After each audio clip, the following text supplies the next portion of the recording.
บ่ว่าทานจะรับฟังอยู่ไสบ่ว่าทานจะรู้สึกแนวใด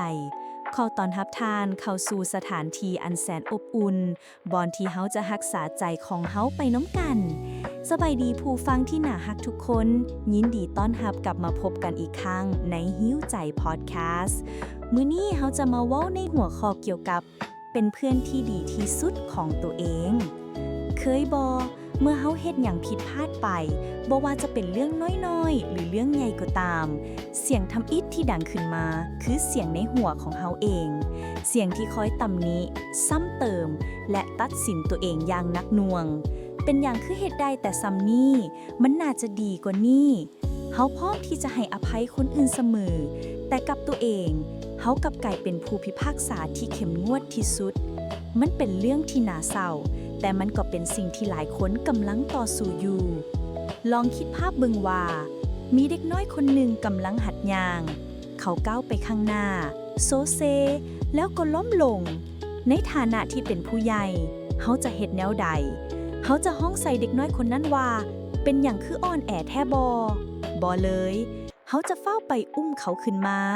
ปัดฝุ่นออกจากเสื้อผ้าแล้วเว้าด้วยความอ่อนโยนว่า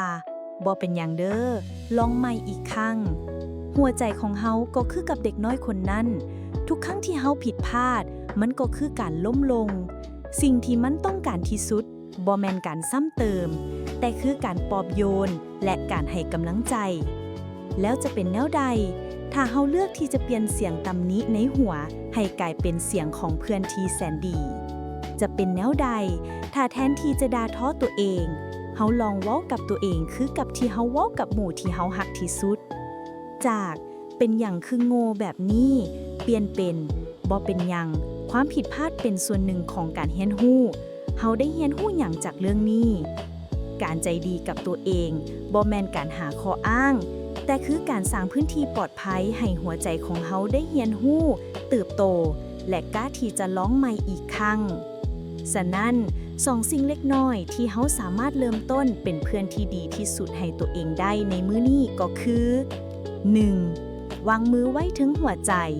เมื่อใดก็ตามที่ท่านเริ่มรู้สึกบ่ดีกับตัวเองให้ลองวางมือเบื้องหนึ่งไว้ถึงหน้าอกรับรู้ถึงความอบอุ่นและจังหวะของหัวใจการกระทันง่ายๆนี้สามารถช่วยหยุดวงจรความคิดลบและนำความสงบกลับคืนมา 2. ใช้บททดสอบเพื่อนสนิทถามตัวเองว่าถ้าหมู่ที่ข่อยฮักที่สุดกำลังเจอปัญหานี้ข่อยจะเว้ากับเขาแนวใดจากนั้นจงนำเอาคำเว้าที่อ่อนโยนและให้กำลังใจเหล่านั้นมาเว้ากับตัวเองท่านสมควรได้รับความเมตตาแบบเดียวกันนั่นจงเป็นอ้อมกอดที่อบอุ่นให้กับตัวเองในมื้อที่โลกภายนอกอาจจะบ่ใจดีกับเฮาสุดท้ายนี้ไผมักรายการดีๆแบบนี้ขอซอยเหลือพวกเฮาโดยการกดไลค์กดแชร์เพจให้เฮาเด้อเพื่อเป็นกำลังใจให้เฮาได้เฮ็ดผลงานดีๆแบบนี้ต่อไปแล้วพบกันใหม่ในตอนต่อไปเฮาจะรักษาหัวใจของเฮาไปน้ำกัน